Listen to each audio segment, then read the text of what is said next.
Detox your mind. 5 practices to purify the 3 poisons. 5 crucial Buddhist practices to clear away the poisons that cause suffering and obscure your natural enlightenment. I think what makes Buddhism unique, what makes it Buddhism, is its diagnosis of what causes suffering, which is called the second noble truth. Looking at the other noble truths, most religions acknowledge the pervasive reality of suffering, that it can end if not in this life, then after, and that wisdom, compassion, and ethical living are a path to less suffering. But why do we suffer at all? This is where Buddhism stands alone, offering a real-world explanation that is simple, testable, and, to my mind, irrefutable. What is it like to detox our mind of ego and these 3 poisons? We already know. According to Buddhism, the fundamental cause of suffering is ignorance, our mistaken view of reality. The Buddha taught that everything is impermanent. That's another way of saying that everything dies. But we hold on to the belief, or at least the hope, that something in us won't die, something permanent at our core we call soul, ego, or just me. We are slaves to this non-existent me. The way we try to preserve, protect, and please the self is through the 3 poisons. We want things that are good for it. This is called attachment, passion, or lust. We repel things that are bad for it. This is called aversion, aggression, or anger. And things that don't have any effect on us, we don't care about. This is called indifference or ignorance, in a different sense than the fundamental ignorance that causes the whole problem. The poisons are symbolized by 3 animals. Rooster wanted attachments, snake don't want anger, and pig no effect on me, don't care. These metastasize into what are called the 8 worldly concerns, ways we divide the world into what's good for us and what's not. Traditionally, these are described as 4 pairs: happiness and suffering, fame and insignificance, praise and blame, gain and loss. But in reality, the worldly concerns are infinite because ego divides up everything that way. Of course, this doesn't mean we seek out suffering or there's anything wrong with happiness or pleasure. The problem is that we are slaves to our basic self-centered orientation and the poisons and suffering it creates. What is it like to detox our mind of ego and these 3 poisons? We already know. Think of someone you love unconditionally. Someone whose suffering you would gladly take on. Someone you would give all your happiness to. In that moment of pure selflessness, you feel love and wisdom and freedom from the poisons. You feel that's who you want to be. You feel that's who you really are. Practice number 1: mindfulness. Pali word for the 3 poisons of greed, hatred, and delusion is klesas. This is translated in a number of ways as poisons, toxins, defilements, stains, vexations, or afflictions. But I lean toward an alternative translation: torments of the heart. Instead of bringing connectedness and ease, the 3 poisons torment us. They reinforce patterns of disconnection and separation. We need to attend to them seriously because of the inner and outer harm they cause, and the lack of inner freedom that occurs when we are unconscious of them. The teachings of the Buddha offer a liberatory path. We don't have to take the klesas personally and identify with them, as in, I am an angry, greedy, deluded person. The klesas are not inherent traits, but rather aspects of nature that ask to be seen and dissolved. Viewing greed, hatred, and delusion in this way encourages us to respond to these painful emotions with kindness, compassion, and wisdom. Our practice encourages us to learn how to stop reinforcing the habit patterns that cause us to be greedier, angrier, and more confused. After all, we get better at whatever we practice. If we respond to greed with craving for greed to cease, greed increases.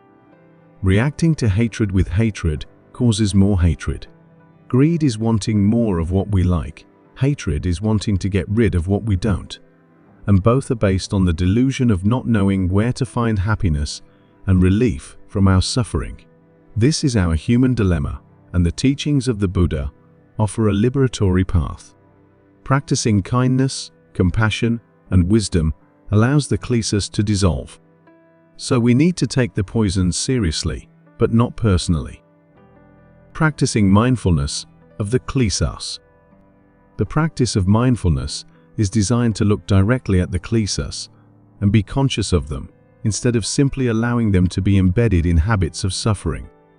We need to study them within our hearts and in all aspects of our lives.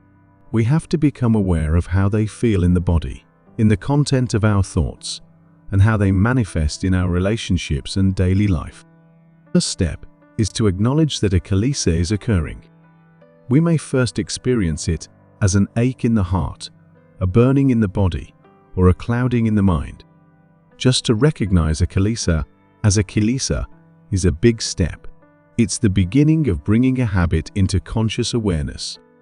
Only when something is conscious can it be worked with, shifted, and changed. The second step is to allow ourselves to fully experience the kilesa as it is, without craving or attachment to the idea that it should be otherwise. The third step is to investigate its true nature and the beliefs we have about it. Do we think the kilesa is permanent and who we really are? Do we believe happiness will come from our acting it out? Investigating in such a way deconditions the mind and brings true and lasting peace. We just have to practice in this way over and over again. I'd like to offer an example of how I practice. Over the past few years, I've been adjusting to the presence of a dog in my home, a dog who snores. At first, each time her snoring woke me up, I would feel annoyed. Doesn't this admittedly adorable? I would think. Practicing meant acknowledging the annoyance, accepting that it was occurring, and investigating its temporary not-self nature. The snoring hasn't stopped, but my annoyance has, and we are both at peace. Practice number 2. Love. Practices of the heart are healing medicine for the sicknesses of greed, hatred, and delusion. The traditional heart practices of generosity, loving kindness, and Tonglen are powerful medicines for the unwholesome effects of the 3 poisons. Greed, or craving, is rooted in the delusion of scarcity, and so it can be remedied with the practice of generosity, or dana. Sharing internal or external resources with others moves us away from the fear of not having what we need. Generosity makes us aware of the bounty of material and immaterial treasures available to us in each moment. The practice of giving, whether possessions, money, time, or our presence, helps us recognize that we have more than we need. When we are able to feel like we have enough, that we are enough, greed and craving naturally subside. Avoiding pain is a form of ignorance. Hatred, or aversion, is rooted in the delusion that some people or groups are separate from us. This can be remedied with the practice of loving kindness, or metta. By consciously cultivating goodwill for both ourselves and our enemies, we neutralize the impact of this poison and open a space in which we can become aware of the true roots of hatred in our own wounds. Avoiding pain is a form of ignorance, which is also rooted in the delusion of a separate self. It can be remedied with the practice of Tonglen, in which we take in the suffering of others and send them healing and benefit. Among the causes and conditions of ignorance, this clouding of our mind-heart is trauma. Our society suffers from a wide range of unprocessed individual and collective traumas. Tonglen helps neutralize the poison of ignorance by deepening our capacity to be with suffering, both our own and others. Practice number 3. Letting go. The real cause of the poisons and the suffering they cause is grasping, the way we hold on to everything so tightly. The path to freedom is renunciation. From the moment Siddhartha left his palace until now, Buddhism has been, at its heart, a practice of renunciation. We tell the Buddha's story as if he gave up everything for the spiritual path, but of course he didn't. Not really. He put down one life direction so that he could grasp a new one, a spiritual dream wrapped up in visions of transcending the body. Eventually, he had to let go of that too. It's the same for all of us. Each of the three poisons, attachment, aversion, and ignorance, points to the problem of grasping, of holding on. In the case of attachment, it's obvious. Whether it's money or identity, or just our own explanation of how things are, there are things we can't seem to let go of. This isn't about good and bad. Aversion is just the other side of the coin. We have an aversion to what we don't want because we're trying to hold on to the way we want things to be. And ignorance, in order to sustain itself, requires a kind of contraction around our current view of what reality is, or what it should be, or maybe what it can't be. It's a closing of the fist around a particular story. Whatever you say, your answer reveals who you think you are. Is it stuff, like those boxes in the basement you never open but can't bring yourself to throw away? Is it a story about yourself, about what you're becoming, or what you can't change? Perhaps it's a belief system that acts as a kind of security blanket. Maybe it's Buddhism itself. This isn't about good and bad. What you're holding on to is not a problem in itself. This is about what you think you need, what you're afraid to let go of. Nothing you are holding on to right now is something you can't put down. Nothing. Your hopes, fears, beliefs you think they make you you, but until you liberate them, you'll never be liberated from them. Attachment, aversion, and ignorance are the same. You don't need them either, but you don't know who you are without them. Like Siddhartha, we all live in palaces, but they are palaces of the mind. They are big enough that we can wander through them forever, exploring who we are, revisiting our favorite rooms. Every little detail feels crucial. Why would we leave? But in the end, a palace is just walls, and not seeing beyond walls means we don't know where we really are. We don't know who we really are. We're prisoners of the things, the stuff, the opinions, the identities we think we need. Siddhartha had to leave, and so do we. It doesn't have to be a big deal. We just put down one thing at a time until it gets easier. And then we put down more and more until we can step, naked and empty-handed, through the gates and into the world. Renunciation is just the choice to be free. Practice number 4. Wisdom. The truth of interbeing, that everything is merely the creation of everything else, cuts the three poisons at their root. Interbeing is a term describing the profound interconnectedness of all things, that nothing can exist by itself alone. It can only ever interbe with everything else. So when in Buddhism we speak of no self or emptiness, what we actually mean is that there are no such things as permanent, separate self-entities. Everything is a composite made entirely of non-self elements. And just as a flower is made only of non-flower elements, sunshine, rain, seed, soil, and so on, so are you and I made only of non-us elements. The same is true of the so-called three poisons. The craving, anger, or misperceptions we might experience today have all come to be because of infinite causes and conditions. They are not separate entities. Looking deeply into the three poisons with the insight of interbeing helps us identify how they came to be and what holds them in place today. This enables us to transform them at the root. For example, you may have the idea that I'm an angry person. But are you sure? In the light of the insight of interbeing, your anger may have something to do with your parents' anger or your partner's. It may have been fed by the anger and frustration in the collective consciousness around you, or by the things you've watched, read, or heard. I know that resistance is a victory. It's important not to see the three poisons as separate things. They are intimately connected with the other afflictions we experience. For example, hatred may interbe with fear. We're afraid of the other side, and so we hate them, we want to eliminate them. Or perhaps the feeling of craving is with anxiety. We crave something because we want to cover up anxiety, take the tendency to consume in an addictive or compulsive way. This is very natural in our times. The energy of mindfulness gives us a chance to intervene in this action and restore our agency and free will. Perhaps the feeling that triggered the craving is almost imperceptible, but with mindfulness, we can at least ask the questions: what am I really hungry for?